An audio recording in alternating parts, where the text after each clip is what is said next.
रेगुर मिट्टी, रेगुर मिट्टी। काली मिट्टी को दूसरे किस नाम से जानते हैं? रेगुर मिट्टी से, रेगुर मिट्टी के नाम से। और ये कपास, और भारत में सबसे अधिक कपास का उत्पादन कहाँ होता है? तो गुजरात में।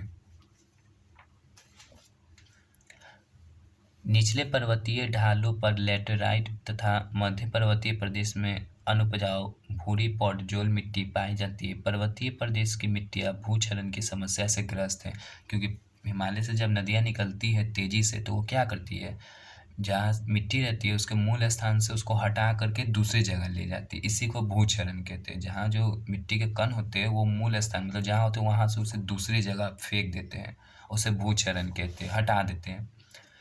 नेपाल के इतने प्रतिशत भूमि पर वन तथा 13% पर चारागाह फैला हुआ है, मतलब जानवरों को खाने के लिए जो होते हैं। तराई क्षेत्र में उष्णकटिबंधीय चीड़ रहित वन एवं मानसूनी वन पाए जाते हैं।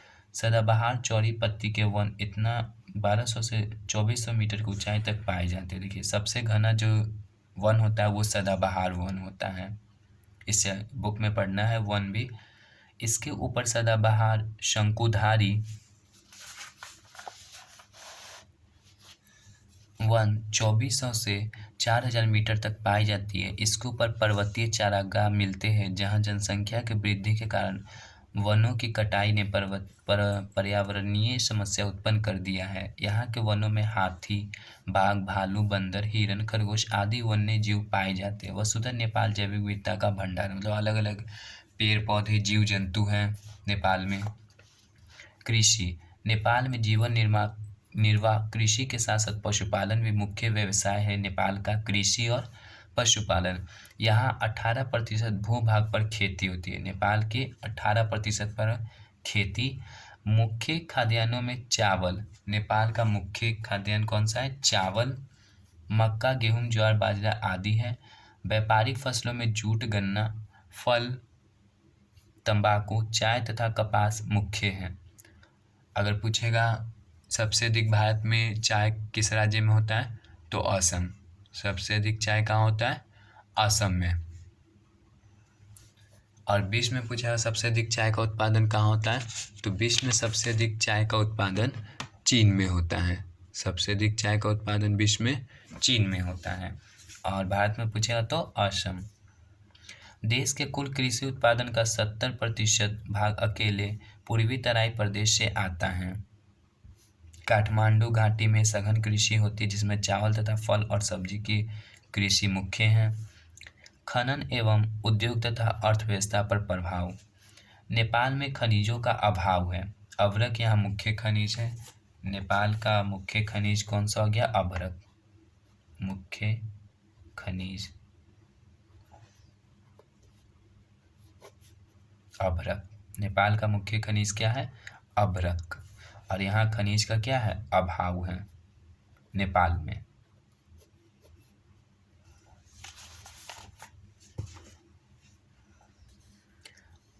अल्प मात्रा में लिग्नाइट, तांबा, कोबाल्ट आदि भी मिलते हैं।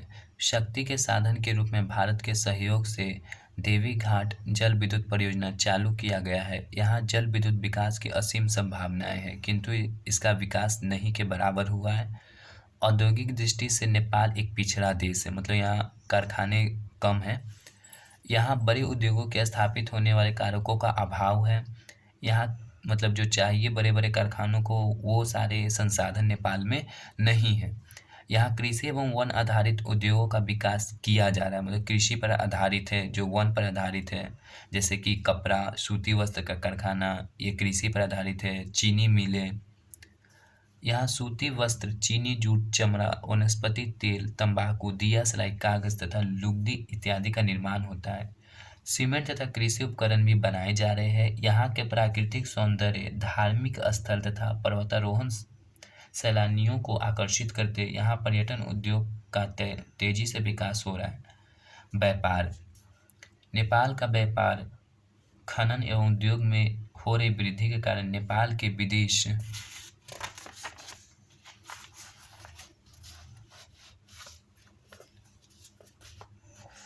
व्यापार और आर्थिक स्थिति में भी सुधार हो रही है।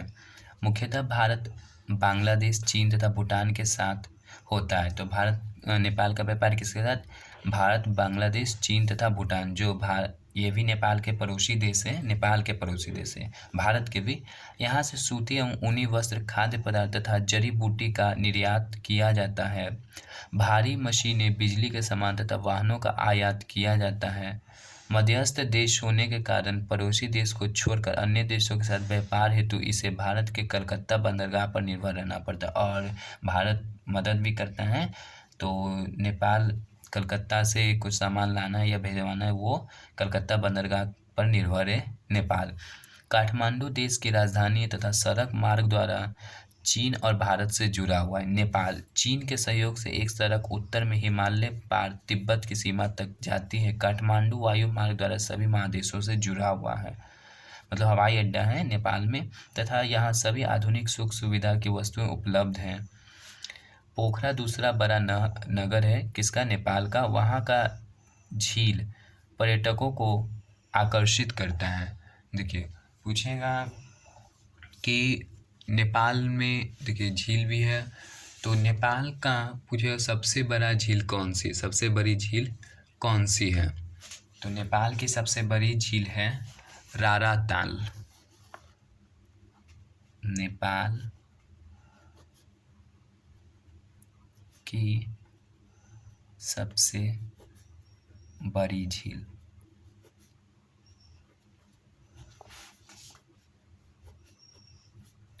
राराताल, याद रखिएगा। नेपाल की सबसे बड़ी झील है राराताल, और सबसे लंबी नदी कौन सी है? कर्णाली नदी। नेपाल की सबसे लंबी नदी कर्णाली नदी, राराताल। पूछा भारत की सबसे बड़ी मीठे पानी की झील कौन है? भारत की सबसे बड़ी मीठे पानी की झील, तो वो आपका झील है वूलर झील। कौन सा झील? वूलर झील। ये वूलर झील पड़ता है जम्मू कश्मीर में,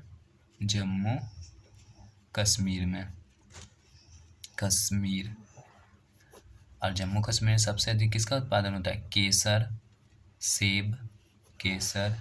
सेब। और दुनिया की सबसे बड़ी मीठे पानी की झील है दुनिया यानी विश्व की, तो वो है सुपीरियल झील। कौन सा? सुपीरियल झील है। ये विश्व का सबसे बड़ी झील है सुपीरियल झील, मीठे पानी की सुपीरियल झील। वीरगंज एवं जनकपुर अन्य प्रमुख व्यापारिक नगर है। यहाँ के सभी नगर यातायात एवं संचार माध्यमों द्वारा आपस में जुड़े हुए हैं। यहाँ विकास की भरपूर संभावना है। जल, विद्युत, खनिज तथा कृषि का विकास आधुनिक तकनीक तथा पड़ोसी देशों के सहयोग से किया जा सकता है। यदि नेपाल में संभावित विकास स्तर प्राप्त हो जाए तब यह देश पूर्व का स्विट्जरलैंड बन सकता है। पिछले 240 वर्षों से नेपाल में राजतंत्र शासन व्यवस्था चली आ रही है। पहले नेपाल में राजतंत्र था, अभी तो लोकतंत्र है वहाँ। देखिए नेपाल के अभी वर्तमान प्रधानमंत्री कौन है? नेपाल के अभी वर्तमान प्रधानमंत्री यानी प्राइम मिनिस्टर, प्रधानमंत्री नेपाल के। तो नेपाल के अभी प्रधानमंत्री है पुष्प कमल दाहाल, यह भी नेपाल के वर्तमान प्रधानमंत्री है। कौन? पुष्प कमल दाहाल। अब पूछेगा नेपाल किस महादेश में पड़ता है? नेपाल किस महादेश में पड़ता है? तो एशिया में। नेपाल किस महादेश में है? एशिया में। भारत भी एशिया में ही है। सबसे बड़ा देश कौन है? एशिया। और सबसे छोटा देश ऑस्ट्रेलिया। वहाँ की जनता ने वर्ष 2008 में मतदान के द्वारा राजतंत्र को समाप्त कर आधुनिक लोकतंत्र की नींव रखी। अब नेपाल में लोकतंत्र कब से आया? 2008 से। लोकतंत्र मतलब लोगों का शासन। भारत में भी लोकतंत्र है। लोकतंत्र को इंग्लिश में क्या बोलते हैं? डेमोक्रेसी। कब आया? 2008। पहले यहाँ क्या था?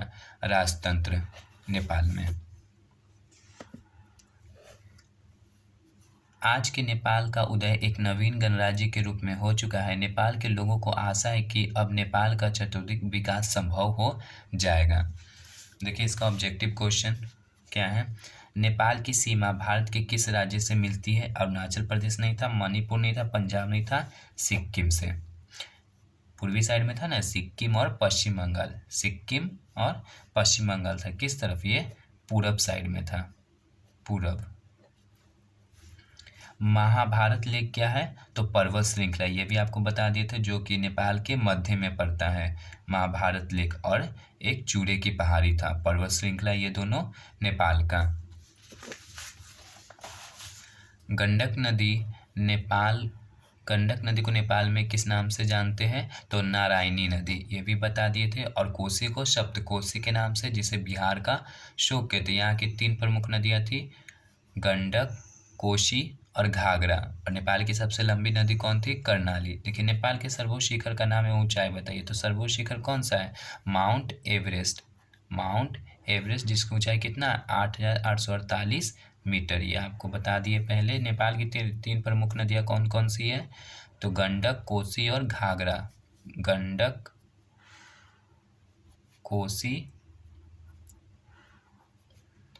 और क्या है? घाघरा। नेपाल के पड़ोसी देश और सीमावर्ती भारतीय राज्यों के नाम लिखे। तो पड़ोसी देश में कौन सा आ गया? चीन, भारत, भूटान, म्यांमार, ये सब लिखिएगा, चीन। और सीमावर्ती भारतीय राज्यों के नाम, जो पूर्व में क्या था? पश्चिम बंगाल, सिक्किम, दक्षिण में बिहार, यूपी, पश्चिम में था उत्तराखंड। ये सारे राज्यों के नाम लिख दीजिएगा। चलिए ये खत्म हुआ। आप इसे 2-3 बार देखिए ताकि याद भी हो जाए, और इसे कॉपी में ज़रूर से नोट करिएगा ये सारे चीज़ों को। आगे भी आपका इस चैनल पर आएगा चैप्टर, बताएंगे, तो उसे आप ज़रूर से देखें।